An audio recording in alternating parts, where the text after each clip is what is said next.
So all we did was just clean these aluminum filters out so the air can breathe through here, and the back one will be your hot coils, and your front ones are your cold coils, and that's what create the condensation.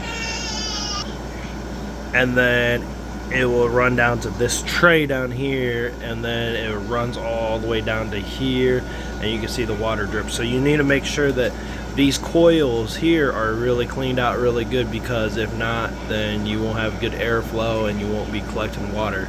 And when you do this, make sure you turn off your power so you don't get zapped by any electrical stuff. So yeah, this should be you guys an easy fix. I do this to my unit once a year on mine and my personal one, but a lot of these that I find or I buy at yard sales, I clean these off and I get them back up and running. It's an easy fix.